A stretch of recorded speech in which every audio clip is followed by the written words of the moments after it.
Hi hello வணக்கம் and welcome to செலிண்ட்ரஸ் lifestyle and life skills. எல்லோரும் எப்படி இருக்கிறீங்க? நான் ரொம்ப நல்லா இருக்கிறீங்க. நீங்கள் எல்லாருமே ரொம்ப நல்லா இருப்பீங்க அப்படின்னு நான் நம்புகிறேன். இன்றைக்கி நம்ம ஒரு இன்ட்ரெஸ்டிங்கான வித்தியாசமான வீடியோ பார்க்க போகிறோங்க.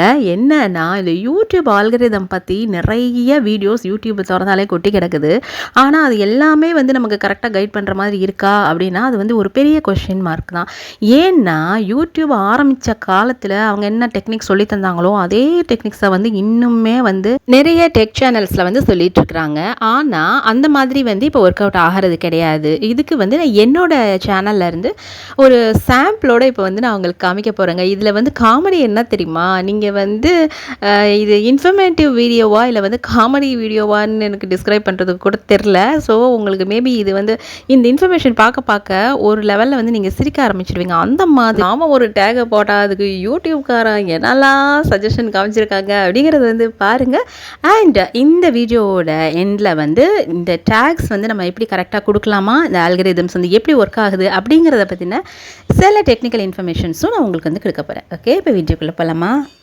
இந்த வீடியோவோட டைட்டில் இந்திரா காந்திஸ் ஹோம் டூருங்க. இந்த வீடியோவுக்கு 3,70,000 கிட்ட இம்ப்ரெஷன் நமக்கு போயிருக்கு. அவ்வளோ பேர் அதை பார்த்துருக்குறாங்க இந்த டைட்டில். இதில் கான்டென்ட் சஜஸ்டிங் திஸ் வீடியோ. இன்னொரு விஷயம், இதில் கண்டென்ட்னு சொல்லணுங்க. நீங்கள் பேசுகிறது தப்புன்னு சொல்லாதீங்க. கரெக்டான ப்ரொனன்சியேஷன் கான்டென்ட் தான். Okay, so content suggesting this வீடியோவில் என்னெல்லாம் கொடுத்துருக்காங்கன்னு பாருங்களேன். First home tour of John Vijay அப்படின்னு கொடுத்துருக்காங்க. அண்ட் மாதவன் அப்படின்னு போட்டிருக்கிறாங்க. அடுத்தது Rajshree interview part 2 interview part 1ன்னு போட்டிருக்காங்க. ரெண்டுமே செப்பரேட் வீடியோ. அடுத்தடுத்து அது அந்த வீடியோஸ் இதை சஜஸ்ட் பண்ணியிருக்கு. அதுக்கப்புறம் பார்த்தீங்கன்னா, எப்போவோ கட்டின ஏதோ ஒரு வீட்டை பற்றின வீடியோ அதில் house tour and bedroom tour அதை பற்றி கொடுத்துருக்குறாங்க. அதுக்கப்புறமா ஓரளவுக்கு ரிலேட்டடானது இந்த வீடியோவுக்கு அப்படின்னா பிரியங்கா காந்தியோட ஸ்டோரி அப்படின்னு சொல்லி கொடுத்துருக்குறாங்க. ஸோ யோசிச்சு பாருங்களேன். இதில் ஃபர்ஸ்ட்டு ஒரு இந்த ஹோம் டூர் ஆஃப் விஜய் போட்டிருக்காங்கல்ல, ஜான் விஜய், அதுவும் அண்ட் பிரியங்கா காந்திஸ் ஸ்டோரி, இந்த ரெண்டும் ஓரளவுக்கு நம்ம கொடுத்த டேகுக்கு ரிலேட்டடாக இருக்குது. ஏன்னா நம்ம டேக் கொடுக்குறப்ப இந்திரா காந்தி கொடுப்போம், ராஜீவ் காந்தி, பிரியங்கா காந்தி அந்த மாதிரிலாம் கொடுப்போம்ல. ஸோ அதுக்கும் அண்ட் ஹோம் டூர் அஃப்கோர்ஸ் இந்த வீடியோக்கான டேக் நான் கொடுத்துருந்தேன். அதுக்கு ரிலேட்டடாக இது சஜஸ்ட் பண்ணியிருக்கு. ஆனால் மற்ற ரெண்டு மட்டும் இல்லைங்க, இன்னும் பெரிய லிஸ்ட்டு பாருங்களேன். போதும் லிஸ்ட்டு பெருசாக போகுதுன்னு பெரிய லிஸ்ட்டு நான் காட்டுறேன் ஸ்க்ரீன்ஷாட்ஸாக. அது எல்லாமே பார்த்தீங்கன்னா சம்மந்தமே இல்லாத டேக்ஸ். என்னென்ன டேகெல்லாம் இல்லை என்னென்ன மாதிரியான கான்டென்ட்லாம் இந்த வீடியோவை சஜஸ்ட் பண்ணியிருக்கு அப்படின்றத நான் காட்டுறேன். அதுக்கு முன்னாடி இந்த வீடியோக்கான ப்ரொபோர்ஷன் ஆஃப் டிராஃபிக் 40.2 கிட்ட இருக்குங்க. இது யூடியூப் இந்த கான்டென்ட்டை சஜஸ்ட் பண்ணின ஆஸ்பெக்ட்ஸ் நான் சொல்கிறேன். 40.2%. மற்ற எல்லாமே நம்ம கொடுத்த டேகுக்கும் அதுக்கும் சம்மந்தமே இல்லை. கான்டென்ட்டுக்கே சம்மந்தம் இல்லாத விஷயத்தெல்லாம் யூடியூப் ரெக்கமெண்ட் பண்ணியிருக்காங்க சஜஷன்ஸில். அடுத்தது யூடியூப் சர்ச் டேர்ம்ஸ் அப்படிங்கிற ஒரு காலம் இருக்கும் இல்லையா நம்ம அனலிட்டிக்ஸில். அதில் பார்த்தீங்கன்னா proportion of your total traffic, நம்மளோட வீடியோவுக்கு டோட்டலாக டிராஃபிக்கோட ப்ரொபோர்ஷன் என்ன, எதில் இருந்து அப்படின்றது. இது மக்கள் எதை சர்ச் பண்ணி பார்த்துருக்குறாங்க நம்ம அந்த பர்டிகுலர் வீடியோக்குன்னு.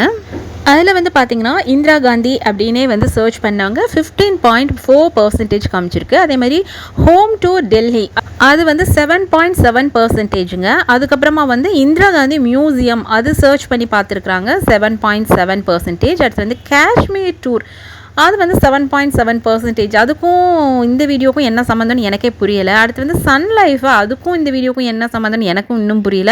அது 7.7% காமிச்சிருக்குதுங்க. ஸோ நீங்கள் ஒரு வீடியோ உங்கள் யூடியூப்பில் அப்லோட் பண்ணுறீங்கன்னா ஒரு குறிப்பிட்ட கான்டென்ட் அது எந்த மாதிரியான ஆடியன்ஸ் அது பார்ப்பாங்க அப்படின்னா சர்ச் பண்ணி அந்த பர்டிகுலர் டைட்டில் பார்க்குறாங்கன்னா அவங்களுக்கு அந்த கான்டென்ட் தேவைப்படும். அவங்களுக்கு அதை பற்றின இன்ஃபர்மேஷன் யாருக்கெல்லாம் தேவையோ, யாருக்கெல்லாம் அதில் நாலேஜ் வேணும்னு நினைக்கிறாங்களோ, இல்லை அந்த பர்டிகுலர் விஷயத்தில் அவங்களுக்கு இன்ட்ரெஸ்ட் இருக்கோ அவங்க தான் உங்கள் வீடியோவை அந்த குறிப்பிட்ட டைட்டில் போட்டு தேடி பார்க்குற ஆடியன்ஸ். உங்களுடைய கான்டென்ட் எது, என்ன உங்களுடைய ஃபீல்டு அப்படிங்கிறதுல நீங்கள் தெளிவாக இருங்க. யூடியூப் புதுசாக ஸ்டார்ட் பண்ணுறவங்க, இப்போ ஃபார் எக்ஸாம்பிள் நான் மோட்டிவேஷன் வீடியோஸோ இல்லை லைஃப் ஸ்கில்ஸ் ஸ்டைலிங் வீடியோஸ், அதுக்கப்புறமா ஸ்பிரிச்சுவல் வீடியோஸ் இந்த மாதிரிலாம் போடுறேன் அப்படின்னா அது பார்க்குற அந்த மைண்ட் செட் இருக்கிறவங்க தான் என்னோட ஆடியன்ஸ் அப்படிங்கிறதுல நான் தெளிவாக இருக்கிறேன். இது சப்போஸ் ட்ரோல் பார்க்குற ஆடியன்ஸோ இல்லை வந்து பாலிடிக்ஸ் பேசுகிறவங்களோ வந்து என்னோட ஆடியன்ஸே கிடையாது. ஸோ அவங்களுக்கான வீடியோ இது இல்லை அப்படிங்கிற தெளிவு ஃபஸ்ட்டு எனக்கு வேணும். அதை பேஸ் பண்ணி தான் நான் கொடுக்குற டைட்டில்ஸ் எல்லாமே வந்து நான் சூஸ் பண்ணுறேன். ஸோ அதே மாதிரி பார்த்தீங்கன்னா யூடியூபும் வந்து அந்த பர்டிகுலர் டாப்பிக்கில் யார் இன்ட்ரெஸ்ட் இருக்கோ யார் தேடுறாங்களோ அவங்களுக்கு தான் வந்து அது சர்ச் சஜஷனில் வந்து காமிக்குது. இப்போ நான் எனர்ஜி வேம்பயர்னு நான் ஒரு டைட்டில் போடுறேன் அப்படின்னா எனர்ஜி வேம்பயர்ஸ் பற்றின இன்ஃபர்மேஷன் வேணும் அப்படின்னு இந்த உலகத்தில் பல பேர் நினைக்கலாம்ல. அவங்க வந்து எங்கே போய் அந்த வீடியோஸ் பார்ப்பாங்க. ஸோ அவங்களுக்கு அவங்க சர்ச் பண்ணுறப்ப எனர்ஜி வேம்பயர்ஸ்னு சர்ச் பண்ணுறப்ப யூடியூப் அதை சஜஸ்ட் பண்ணுது. இதுதான் வந்து நீங்கள் புதுசாக ஒரு யூடியூப் சேனல் ஸ்டார்ட் பண்ணுறீங்க அப்படின்னா யூடியூப் எந்த மாதிரியான சர்ச் டேர்ம்ஸை சர்ச் பண்ணுற ஆடியன்ஸுக்கு சஜஸ்ட் பண்ணும். யூடியூபாக சஜஸ்ட் பண்ணுறது ஒன்று, இன்னொன்று இவங்களோட சர்ச்சிங் டேர்முக்கு ரிலேட்டடாக வந்து எப்படி அது சஜஸ்ட் பண்ணுது அப்படிங்கிற ஒரு தெளிவோடு நீங்கள் உங்களோட டைட்டில்ஸ் வைங்க. இதை தான் வந்து செட்டிங் டார்கெட் ஆடியன்ஸ் அப்படிம்பாங்க. அட்வர்டைஸிங்லாம் படிச்சுட்டு வந்து சேனல் நடத்திருந்தீங்கன்னா தெரியும். ஸோ உங்களோட டார்கெட் ஆடியன்ஸ் யார் அப்படிங்கிறதுல வந்து நீங்கள் தெளிவாக இருக்கணும். இதுதான் வந்து யூடியூப் வந்து உங்களுடைய நீச்சேட்டாக இருக்கணும். அதாங்க கரெக்டான ப்ரொனன்சியேஷன். உங்களுக்கு டவுட்னா கூகுளில் செக் பண்ணிக்கோங்க.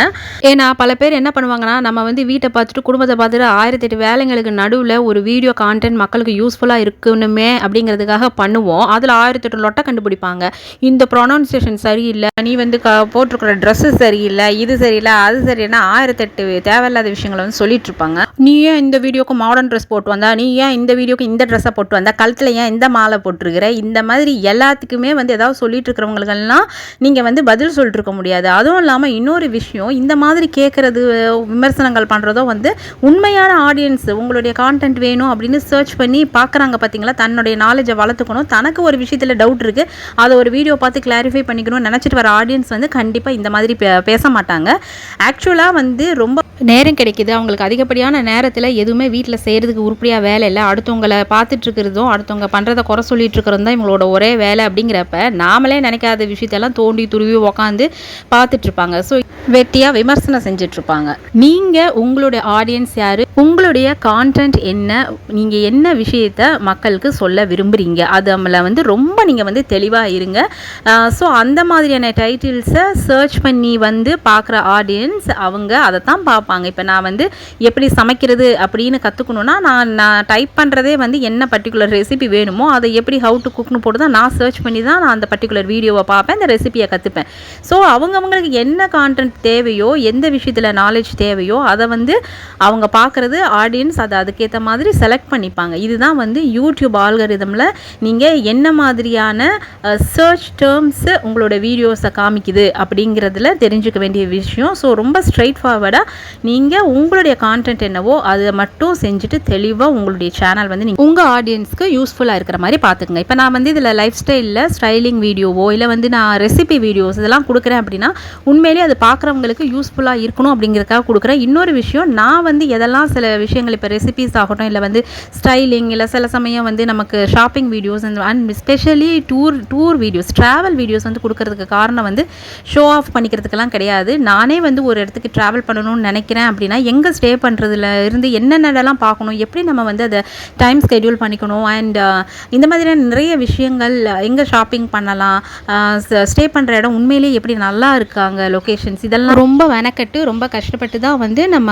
அந்த ஒரு டூர் வந்து ஒரு ட்ராவல் நல்லா அமையணும் அப்படிங்கிறத நம்ம நினைப்போம் இல்லையா. ஸோ அதனால் மக்கள் அது வந்து அந்த கஷ்டம் என்ன அப்படிங்கிறது எனக்கு தெரியறதுனால தான் நான் அந்த மாதிரியான சில ட்ராவல் விளாக்ஸ் எல்லாம் வந்து நான் இதில் பப்ளிஷ் பண்ணுறேன். ஸோ என்னுடைய ஆடியன்ஸ்க்கு அது யூஸ்ஃபுல்லாக இருக்குது அப்படிங்கிற ஒரு நம்பிக்கை இருக்கிறதுனால தான் நான் வந்து அந்த மாதிரியான வீடியோஸில் ஷாப்பிங் ஃபுட் இதெல்லாமே வந்து காமிக்கிறது. ஸோ அதே மாதிரி நம்ம எங்கன்னா ட்ராவல் விளாக்ஸ் எல்லாம் போடுறப்ப நீங்கள் கரெக்டாக அந்த என்ன இடம் நம்ம சுற்றி பார்க்குறோம் அந்த லொக்கேஷன் வந்து டைட்டிலில் கரெக்டாக கொடுங்க. இப்போ ஃபார் எக்ஸாம்பிள் நீங்கள் இப்போ ஏதாவது ஒரு போட் ஹவுஸ் வீடியோ, இந்த ஷிகாரா அதெல்லாம் போட்டிருந்தேன் பார்த்தீங்களா, அந்த மாதிரியான வீடியோஸ்லாம் போடுறோம். கரெக்டாக அந்த டூர் லொக்கேஷன் இப்போ நீங்கள் எந்த இடம் சுற்றி பார்க்குறீங்களோ அந்த பேர் போட்டு நீங்கள் கரெக்டாக டைட்டில் கொடுத்தீங்கன்னா பார்க்குறவங்களுக்கு வந்து ஈஸியாக அவங்களுக்கு என்ன கான்டென்ட் தேவையோ அந்த வீடியோவை அவங்களால பார்க்க முடியும்.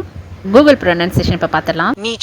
The main topic, the main category that a video creator focuses on when creating YouTube content.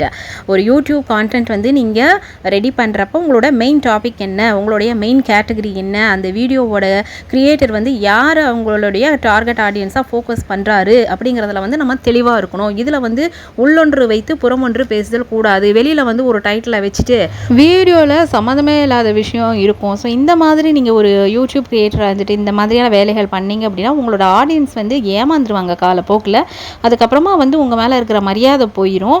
And உங்களோட வீடியோஸ்க்கு வந்து இவங்கக்கிட்ட வந்து டைட்டில் ஒரு மாதிரி இருக்கும், வீடியோ வேறு மாதிரி இருக்கும் அப்படிங்கிற ஒரு நேம் வந்துடும். ஆட்டோமேட்டிக்காக உங்களுக்கு வந்து வியூஸ் வந்து குறைய ஆரம்பிச்சிடும் போக போக. அடுத்தது impressions and how they led to watch time. இப்போ இந்த வீடியோக்கு பார்த்தீங்கன்னா இம்ப்ரெஷன்ஸ் வந்து எனக்கு 3,70,000 வந்திருக்குதுங்க. அதாவது இந்த டைட்டிலில் 3,70,000 பேர் அண்ட் 7,000 பேர் எக்ஸ்ட்ரா பார்த்துருக்குறாங்க. ஆனால் வீடியோக்குள்ளே வந்து வீடியோ பார்த்தவங்க வந்து 22,000 தான். இதில் வந்து 20.8Kன்னு போட்டிருக்கு. ஆனால் 22 to 23 தான்.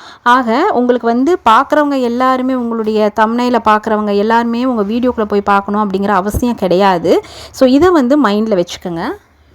இதனால தான் நிறைய பேர் என்ன பண்ணுறாங்கன்னா யூடியூபர்ஸ் தம்ப்நெயில் வந்து பயங்கர அட்ராக்டிவாக சம்மந்தம் இல்லாத விஷயத்தை வச்சுட்டு அவங்கள வீடியோக்குள்ளே போய் பார்க்க வைக்கிறதுக்காக அந்த மாதிரி வச்சுருவாங்க. ஏன்னா இம்ப்ரெஷன்ஸ் இவ்வளோ லட்சம் பேர் பார்க்குறாங்க, அதில் வந்து எல்லாருமே வந்து வீடியோக்குள்ளே போய் பார்க்கணுன்றதுக்காக வீடியோக்குள்ளே வந்து சொத்தையாக எதனா ஒரு கான்டென்ட் கொடுத்துட்டு வெளியில் வந்து அந்த மாதிரி தம்ப்நெயில் வைக்கிறது அது வந்து பண்ணாதீங்க. அது வந்து உங்களுக்கு பிகினிங்கில் வந்து ரொம்ப நல்லா ஓடுற மாதிரி காமிச்சாலும் போக போக உங்கள் மேலே நம்பிக்கையற்ற தன்மை வர்றதுக்கு அது ஒரு காரணம் ஆயிரும்.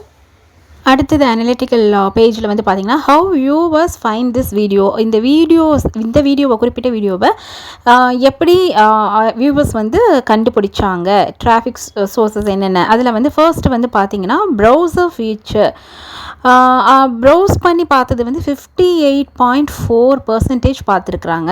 அடுத்தது வந்து சஜஸ்டட் வீடியோஸ் மூலமாக பார்த்ததும் ஜாஸ்தி 40.2. அதுக்கப்புறமா அதர் யூடியூப் ஃபீச்சர்ஸ் அதில் வந்து 0.6 அண்ட் டைரக்ட் ஆர் அன்னோன் அந்த கேட்டகரியில் 0.4.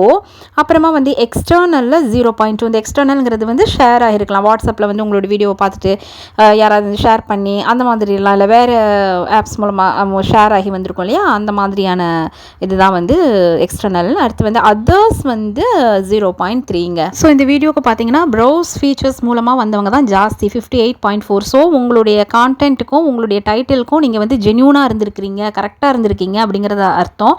ஸோ இதை வந்து அப்படியே ஃபாலோ பண்ணுறது தான் வந்து நல்லது. ஏன்னா வந்து அப்போ தான் வந்து நான் தான் சொன்னேனே அந்த நம்பிக்கை வந்து மக்களுக்கு இருக்கும் உங்களுடைய ஆடியன்ஸ்க்கு. அடுத்தது பார்த்தீங்கன்னா ஏஜ் அண்ட் ஜெண்டர். இந்த வீடியோவை என்ன ஏஜில் இருக்கிறவங்க என்ன ஜெண்டரில் இருக்கிறவங்க பார்த்துருக்காங்க அப்படிங்கிறது. இதில் வந்து ஃபீமேல் ஆடியன்ஸ் தாங்க அதிகம், 66.4% பார்த்துருக்குறாங்க. அண்ட் மேல் வந்து 33.6. அதுக்கப்புறமா ஏஜ் குரூப் பார்த்தீங்கன்னா 13 to 17 இயர்ஸில் இருக்கிறவங்க 0ங்க, கோழி முட்டை பேர் தான் பார்த்துருக்காங்க, 0%. அண்ட் 18லேருந்து 24 இயர்ஸ் வரைக்கும் இருக்கிறவங்க வந்து 6.3 பார்த்துருக்குறாங்க. அடுத்த கேட்டகரி வந்து 26லேருந்து 34 வரைக்கும் இருக்கிறவங்க 14% பார்த்துருக்குறாங்க. 35லேருந்து 44 இயர்ஸ் வரைக்கும் இருக்கிறவங்க 18.3. அண்ட் 46லேருந்து 54 ஏஜ் வரைக்கும் இருக்கிறவங்க 23.3. அண்ட் 55லேருந்து 64 இயர்ஸ் வரைக்கும் இருக்கிறவங்க அகெயின் ஜாஸ்தியாக இருக்குது 23.4. அதுக்கப்புறமா வந்து 65+ அவங்க வந்து 14% பார்த்துருக்குறாங்க. ஸோ இந்த வீடியோவை பொறுத்த மட்டும் இல்லை, பொதுவாகவே என்னோடய சேனல் ஆடியன்ஸ் யாருன்னா இதில் காமிச்சிருக்கிற மாதிரி 66.4% அதிகம் வந்து பெண்கள். ஓகேங்களா. அதுக்கு அடுத்தது பார்த்தீங்கன்னா அஃப்கோர்ஸ் மேலில் வந்து 33.6. இதில் ஏஜ் குரூப் பார்த்தீங்கன்னா யாருமே வந்து டீனேஜ் பசங்களோ அது மாதிரி வந்து 18லேருந்து 24 வயசு வரைக்கும் இருக்கிறவங்களோ இந்த மாதிரியான ஆடியன்ஸ் வந்து கிடையாது. ஏதாவது இந்த ட்ரோல் வீடியோஸ் பார்க்குறவங்க, இந்த ஜாலியான ஃபன்னுக்கு ஏதாவது ஒரு கான்டென்ட்டையோ இல்லை வந்து ஏதாவது இந்த டாக் ஷோஸையோ அந்த மாதிரி அதாவது இந்த ஆர்கியூமெண்ட்ஸ் இருக்கிற மாதிரியான விஷயங்கள் இப்படிலாம் பார்க்குறவங்க என் ஆடியன்ஸே கிடையாது. பெண்கள் பார்க்குறாங்க, ஆண்கள் வந்து அதுவும் இந்த ஏஜ் குரூப்பில் இருக்கிறவங்க பார்க்குறாங்கன்னா பெண்களுக்கு என்ன தேவை அந்த மாதிரியான விஷயங்கள் தான் வந்து நான் இதில் கொடுக்க முடியும். பெண்களுக்கு தன்னம்பிக்கை கொடுக்குற வார்த்தைகளாக இருக்கட்டும், இல்லைன்னா வந்து ரிலேஷன்ஷிப்ஸில் வந்து நிறைய பிரச்சனைகள் வருது. ஸோ குடும்பத்தில் வந்து உங்களோட ஹஸ்பண்ட்கிட்டயோ இல்லை மாமியார்கிட்டயோ வந்து சில பிரச்சனைகள்லாம் வந்தால் எப்படி நம்ம ஹேண்டில் பண்ணுறது, எப்படி வந்து நீங்கள் சுயமரியாதையோடு வாழ்கிறது, இப்போ இதை தான் வந்து நான் கற்று தந்துட்டுருக்கிறேன். இதை தவிர வந்து 50 வயசுக்கு மேற்பட்ட ஆண்கள் பார்க்குறாங்கன்னா அவங்க மன நிம்மதியோடு வாழ்கிறதுக்கு என்ன மாதிரியான விஷயங்கள் தேவை, லைஃப்பில் வந்து பல விஷயங்கள் அவங்க சாதிச்சிருப்பாங்க, இப்போ வந்து அவங்களுக்கு ரொம்ப தேவை நிம்மதி, அதுக்கு என்னென்ன விஷயங்கள் தேவையோ அந்த மாதிரியான கான்டென்ட்ஸு அதுதான் வந்து இந்த சேனலில் என்னால் வந்து நான் தர முடியும், தந்துட்டுருக்கேன். அப்படி நீங்கள் உங்கள் சேனல் ஆடியன்ஸ் யாருன்னு பார்த்துட்டு அவங்களுக்கு பொருத்தமான வீடியோஸ் வந்து தாங்க. உங்களோட கான்டென்ட் குவாலிட்டியில் வந்து எந்த காம்ப்ரமைஸுமே பண்ணிக்காதீங்க. குறிப்பாக நீங்கள் எந்த மாதிரியான வீடியோஸ் பண்ணுறீங்களோ அதே மாதிரியான வீடியோஸ் அதுக்கு முன்னாடி யாரெல்லாம் பண்ணியிருக்காங்க அப்படிங்கிறத பாருங்கள். ஆனால் அதவே காப்பி அடிக்காமல் அதிலிருந்து நீங்கள் என்ன வித்தியாசமான விஷயங்கள், அதில் இல்லாத விஷயங்கள் நீங்கள் தர போகிறீங்க உங்கள் வீடியோவில் அப்படிங்கிறத பார்த்துட்டு அதுக்காக நிறைய ஒர்க் பண்ணுங்கள், நிறைய ரிசர்ச் பண்ணுங்கள். ஒவ்வொரு வீடியோக்கும் நிறைய ரிசர்ச் பண்ணுங்கள், நிறைய அது ரிலேட்டடான புக்ஸ் படிங்க, நிறைய வெப்சைட்ஸில் வந்து சர்ச் பண்ணுங்கள். ரிசர்ச் பண்ணிவிட்டு அந்த ரிசர்ச்சும் ரெஃபரன்ஸ் கேட்டகரியில் கொடுங்க. அப்போ தான் வந்து நீங்கள் சொல்கிற விஷயம் ஆத்தென்டிக்கான விஷயம் தான் அப்படிங்கிறது உங்களுடைய ஆடியன்ஸ்க்கு புரியும். நிறைய பேர் என்னமோ இந்த வந்து சமையல் வீடியோஸ் கொடுக்குறதுலாம் ரொம்ப கேவலமான விஷயம் அப்படிங்கிற மாதிரி பேசிகிட்டு இருக்காங்க. யாருங்க அப்படி சொன்னது? நான் யூடியூப் பார்த்தா நிறைய ரெசிபிஸ் சமைக்கிறதுக்கு கற்றுக்கிட்டேன். அது மாதிரி நிறைய அந்த புக் ரிவ்யூஸ் இந்த மாதிரியான எல்லா விஷயங்களுமே வந்து ரிசர்ச் பண்ணி அந்த ரெஃபரன்ஸோட ஆடியன்ஸ்க்கு வந்து நீங்கள் வீடியோ கொடுங்க. அப்போ தான் வந்து அது அவங்களுக்கு யூஸ்ஃபுல்லாகவும் இருக்கும். நம்மளோட ஆடியன்ஸ் வந்து மெச்சூர்டான ஆடியன்ஸ், யோசிக்கக்கூடிய ஆடியன்ஸு, அது மாதிரி பெண்கள் அப்படின்னா அவங்களுக்கு என்ன தேவையோ அதை தான் கொடுக்கணுமே ஒழிய நம்ம சம்மந்தமில்லாத விஷயங்களெல்லாம் வந்து பேசுகிறதுக்கும் கொடுக்கறதுக்கும் வந்து அவ்வளோ ஒன்றும் மூளை கெட்டு போய் யூடியூப் நடத்துகிறவங்க இருக்கிறது இல்லை இல்லையா? ஸோ அதனால் நீங்கள் சென்சிபிளாக யோசிங்க. உங்களுடைய அனாலிட்டிக்கல் பேஜை வந்து தரோவாக பார்த்துட்டு உங்களோட ஆடியன்ஸ்க்கு எது பிடிச்சிருக்கு, யார் உங்களோட ஆடியன்ஸ் அப்படிங்கிறத வந்து ஒரு கண்டினியூஸாக ஒரு 10-15 வீடியோஸில் வந்து நீங்கள் செக் பண்ணிங்கன்னா தெரியும். அதுக்கப்புறமா அதுக்கு ஏற்ற மாதிரியான கான்டென்ட்ஸ் வந்து நீங்கள் கொடுங்க. அது வந்து எந்த விதத்துலையும் மற்றவங்களுக்கு கெடுதல் விளைவிக்காததாகவும் மற்றவங்களோட மனசை கெடுக்காத விஷயமாகவும் இருக்கணும். அது முக்கியம் ரொம்ப. இது வந்து எந்த நாட்டில் இருக்கிறவங்க நம்மளுடைய வீடியோஸை பார்க்குறாங்க அப்படிங்கிறது. இந்த வீடியோ பொறுத்த வரைக்கும் இந்தியாவில் 85.8% பார்த்துருக்குறாங்க. அதே மாதிரி யுனைடெட் ஸ்டேட்ஸ் வந்து 2.6 தான், அண்ட் மலேசியா 1.4, அப்புறமா வந்து ஸ்ரீலங்கா 1%, அதுக்கப்புறமா வந்து யுனைடெட் கிங்டம் வந்து 0.2%. இதுவும் வந்து தொடர்ந்து ஒரு 4-5 வீடியோஸ் வந்து இல்லை ஒரு 10-15 வீடியோஸ் செக் பண்ணிங்கன்னா உங்களுடைய ஆடியன்ஸ் எந்த கண்ட்ரியில் இருக்கிறவங்க அப்படிங்கிறது வந்து நமக்கு தெரியும். ஸோ அதுக்கேற்ற மாதிரியான கான்டென்ட் கொடுக்கலாம். இப்போ இந்தியன் ஆடியன்ஸ் அவங்க தான் நமக்கு அதிகம் அப்படின்னா, ஸோ நம்ம ஊருக்கு நம்ம நாட்டுக்கு என்ன தேவையோ அந்த மாதிரியான விஷயங்கள் வந்து நீங்கள் இதில் கொடுக்கலாம். இதில் வந்து லைக் வர்சஸ் டிஸ்லைக்ஸ் காமிச்சிருக்குது. அது மாதிரி சேனல் ஆவரேஜ் காமிச்சிருக்கிறாங்க. ஸோ ரெண்டும் பார்த்தீங்கன்னா 92.9 அண்ட் 97.2 அப்படி இருக்குது. அண்ட் இதுதான் வந்து ஃபுல் அனாலிட்டிக்கல் பேஜ். ஸோ இப்போ இன்னொரு முக்கியமான விஷயம் நீங்கள் என்ன தெரிஞ்சுக்கணும் அப்படின்னா, இந்த யூடியூப் ஸ்டார்ட் பண்ண காலத்தில் வந்து நிறைய பேருக்கு ரொம்ப ஈஸியாக இருந்தது. யூடியூபே வந்து ஆட்டோமேட்டிக்காக நிறைய ப்ரொமோட் பண்ணிச்சு ஒவ்வொரு வீடியோஸையும். ஏன்னா க்ரியேட்டர்ஸ் அப்போ ரொம்ப கம்மி அப்படின்றதுனால. ஸோ அப்போ வந்து நிறைய நமக்கு வந்து வியூஸ் போயிருக்கும். ஸ்டார்டிங்கில் வந்து நிறைய சேனல் ஆரம்பித்தவங்களுக்குலாம் பாருங்களேன், இஷ்டத்துக்கு எக்கச்சக்கமாக வந்து வியூஸ் போயிருக்கும். ஆனால் இப்போ வந்து நிலமை அப்படி கிடையாது. நிறைய க்ரியேட்டர்ஸ் வந்துட்டாங்க. ஸோ நீங்கள் வந்து உங்களோட வீடியோஸ் சஜஸ்ட் ஆகணும் அப்படின்னாலே அது ஃப்ளூக் தான். இப்போ இந்த வீடியோ கூட நிறைய பேர் கேட்பாங்க, உனக்கு இது மட்டும் எப்படி போச்சு, நீ என்ன காசு கொடுத்து ப்ரொமோட் பண்ணியா அப்படின்னு. அப்படிலாம் எதுவுமே பண்ணலாங்க. இது வாழ்க்கை மாதிரி தான் யூடியூபும். நீங்கள் வந்து நல்லா கஷ்டப்பட்டு எடிட் பண்ணி கஷ்டப்பட்டு ஒரு வீடியோ எடுத்து நல்ல கான்டென்ட் கொடுத்து சூப்பராக தம்ப்நெயில் வச்சு பயங்கரமாக கொடுத்துருப்பீங்க, நல்லா போகும் அப்படின்னா அது வந்து வியூஸே போயிருக்காது. இந்த வீடியோ வந்து ஜஸ்ட்டு நான் எந்த எஃபர்ட்ஸுமே போடாமல் அப்லோட் பண்ணேன். அது எப்படி இவ்வளோ வியூஸ் போச்சு அப்படிங்கிறது வந்து எனக்கே தெரியல. ஒருவேளை இன்னொரு காரணம் இருக்கலாம். இந்த டைட்டிலில் தமிழில் எந்த வீடியோவுமே வரலைங்க. இங்கிலீஷில் இந்திரா காந்தி ஹோம் டூர்னு இங்கிலீஷில் மட்டும் வந்திருந்தது ஒரு வீடியோ. ஸோ மேபி தமிழில் வந்து இந்த கான்டென்ட் இல்லை அப்படிங்கிறதுனால இது போச்சா அப்படிங்கிறது எனக்கு தெரியல. ஸோ இப்போ நம்ம நெக்ஸ்ட் வீடியோவில் என்ன பார்க்க போகிறோன்னா, முக்கியமான ஒரு விஷயத்தை பார்க்க போகிறோம். என்ன அப்படின்னா, எந்த வீடியோஸ்க்கு அப்புறமா எந்த வீடியோஸை பார்க்குற ஆடியன்ஸுக்கு உங்களுடைய வீடியோவை யூடியூப் ஆட்டோமேட்டிக்காக சஜஸ்ட் பண்ணும் அப்படிங்கிறது வந்து உங்களுக்கு தெரிய வேண்டியது அவசியம். ஆக்சுவலாக வந்து இந்த வீடியோவுக்கு என்னென்ன மாதிரியான வீடியோஸ் பார்த்தவங்களுக்கு இந்த பர்டிகுலர் வீடியோவை யூடியூப் சஜஸ்ட் பண்ணியிருக்கு அப்படிங்கிறத வந்து நான் நெக்ஸ்ட் வீடியோவில் காமிக்கிறேங்க. ஏன்னா இந்த வீடியோ ரொம்ப லென்த்தாக போயிட்டுருக்கு. அண்ட் அது வந்து நீங்கள் கற்றுக்க வேண்டிய விஷயம் என்ன, இல்லை தெரிஞ்சுக்க வேண்டிய விஷயம் அதில் வந்து ஒன்று இருக்குது. அது ரொம்ப ஒரு ஃபன்னியான ஒரு ஆஸ்பெக்டும் கூட தான். ஸோ அதை பற்றி நம்ம வந்து நெக்ஸ்ட் வீடியோவில் பேசலாம். என்ன மாதிரியான டேக்ஸ் நீங்கள் வந்து கொடுக்கலாம் உங்களுடைய வீடியோஸ்க்கு. நிறைய யூடியூப் கிரியேட்டர்ஸ் சொல்கிற மாதிரி நீங்கள் கொடுக்குற டேக்ஸ் அண்ட் ஹேஷ்டேக்ஸ் வந்து உண்மையிலே உங்களோட வீடியோவை ஓட வைக்கிறதுக்கு ஒர்க் அவுட் ஆகுதா, ப்ரமோஷன் பண்ணுதா யூடியூப் அப்படிங்கிறதெல்லாமே வந்து நம்ம தெளிவாக நெக்ஸ்ட் வீடியோவில் பேசலாம். இன்னொரு யூஸ்ஃபுல்லான இன்ட்ரெஸ்டிங்கான ஒரு கான்டென்ட்டோட உங்களை சந்திக்கும் வரை tata bye bye, see you and take care.